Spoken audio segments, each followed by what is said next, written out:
And I know that's probably an arguable, debatable subject I just brought up there, but go ahead and take it as you will. Here's Sid Vallis. This is actually known as SD Vallis in Japan. Did you know they were so lazy with the support that not only was the actual translation bad, but the game over screen in this is not even translated. And the fourth level boss, the guy with the rockets, can suck a dick. I fucking hate that motherfucker. And the game that I love, but with the scariest game over screen I've ever seen in my lifetime, and that would be this little gem, Risky Woods. Very simplistic platforming and attack game, but it's a lot of fun for some reason. It has some kind of edge to it that allows you to have lots of fun. And it's actually easier than the computer ports that exist for it. This came with my mother's Genesis, and she doesn't like games like these, but Demolition Man. It's actually not that bad, even though it's made by Acclaim. And it could be worse. LJN, lame junk for Nintendo.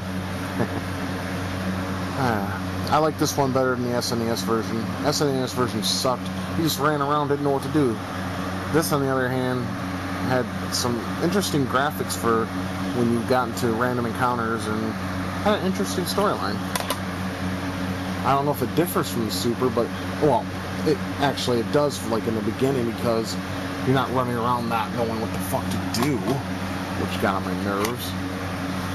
My friend bought this as a joke, but I actually like the game, and go ahead and make fun.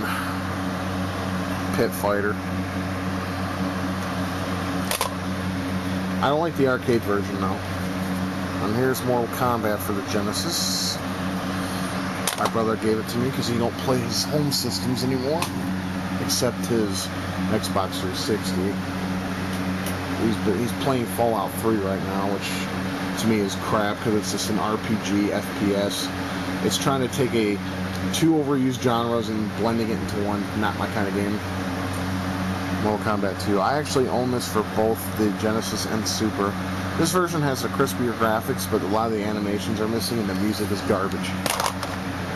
Still, it has the arcade control, which I prefer over the Super NES version. This is the cheapest fucking MK ever in existence. I own both the Super Nintendo and the Genesis version, which you will see in another video when I post my Super Nintendo collection. This game is extremely hard later on in the game. It's almost unplayable until you get, like, when you get to the fifth character, whoever it may be, it starts becoming a little impossible, in my opinion. But if you know your cheap tactics to win, go for it. Yeah, I got Garble Fighter 2 Special Garble Edition with, but it has the arcade control, so that makes this version superior over the Super NES version. In control only, though, not in actual graphics or sound, especially the sound. God, I think I'd rather hear an infant choke to death. This is an interesting game. It's called Outlander. It's a game where you drive and you get out and shoot people. The presentation isn't that bad for its time, but definitely would be... Hold on, I'm trying to think of the words to use to describe Outlander. Basically, you drive and people come up to your car with their motorcycles and cars and they shoot at you. And you have to get out of your car to get gas once in a while. That's when the gameplay takes a turn for the worse, but it's not as bad as most Mindscape games anyways. Alright, this one's called Growl. I guess it's a game that, if memory serves me, because I haven't played it in years, this is a game where it's against, you fight against poachers to save animals. It's a fun game, though, if you like side-scroll beat-em-ups. My friend Kevin loves the game. They're like, dude, did you bring your hack Wii over? We gotta play some Growl. Yeah. More on that in another video. Yeah, I know. This is another game that came with my mom's Genesis. I call this Sports Talk Football 94, but it's just called NFL Football 94, starring Joe Montana. So Joe Montana 94. Crappy fighting game called Fighting Masters. but it wasn't actually, to be fair, it was a good idea, but just the way it's implemented is broken. And there's never any different endings for the different characters in the game. I don't like that. A fighting game should have separate endings for every character in a fucking game. They don't do that with Virtual Fighter, they don't do that with Fighting Masters, and they don't do that with all those other substantial fighting games during the 16-bit era. Now here's a rarity. Pigskin Football. Jerry... whoever his name is. Yeah. Imagine arch rivals, but more brutal. Okay, we're over halfway done. I know this is a long video. Like I said, guys, I got a lot of shit here to show. Rocket Knight Adventures. I guess they re-released a HD remake on the Xbox Live Arcade. Of course, I always prefer the original copy over a remake, but play it if you want. It's a good game. Deserve a playthrough at least twice, 3 times, whatever you decide. Remember this cartoon, Pirates of Darkwater, Hanna-Barbera's finest cartoon? This is the version to get. Don't waste your time with the NES version because it's garbage. It's a side-scroll beat-em-up that's completely boring. Okay.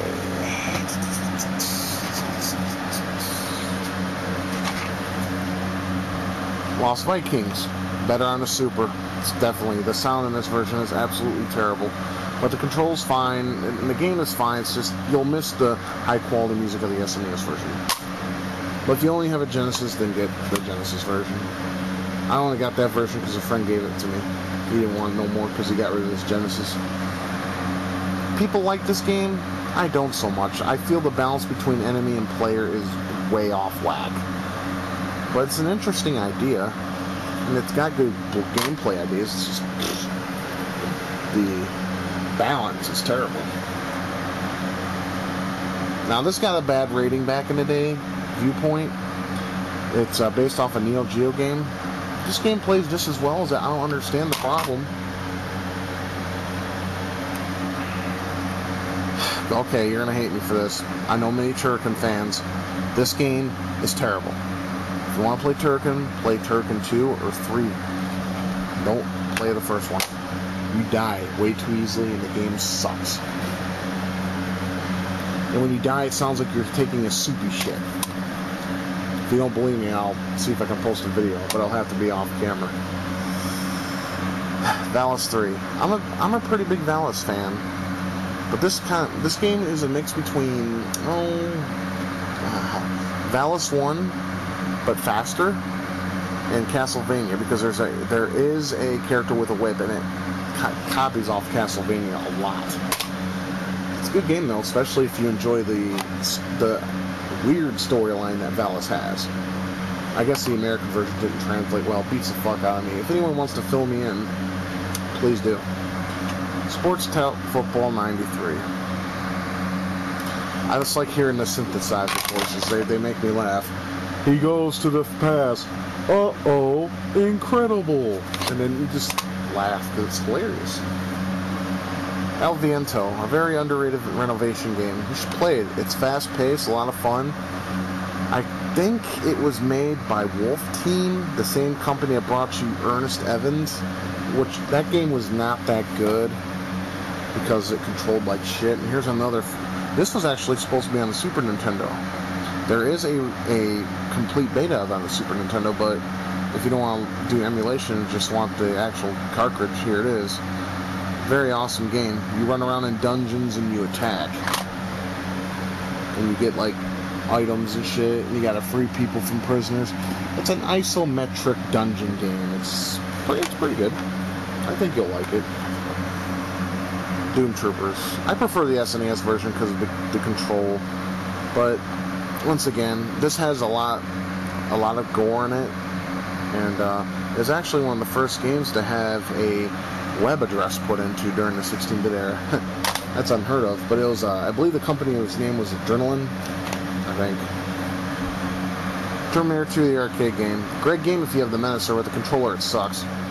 And I can never get past the stage where John O'Connor is fighting the HKs. If anyone can give me any tips for that part, let me know. It just seems impossible. Exile. a badly translated Genesis game. The original was called XZR and was released on MSX, and this was actually the sequel of XZR2, and then we got the last in the series, XZR Wicked Phenomena, for the TurboGrafx 16 CD. So, I don't know. Sega's take on Street Fighter, and I think it plays extremely well. Stupid character designs, but it's very fun. Copies off Street Fighter immensely, but the overkills are fun to watch. I remember when I threw Slash in Blade's fan and heard that sound. Oh, that was just hilarious. Or who could forget when you throw a character in the Shadow stage and their eyeball pops out as they get electrocuted. Fun times.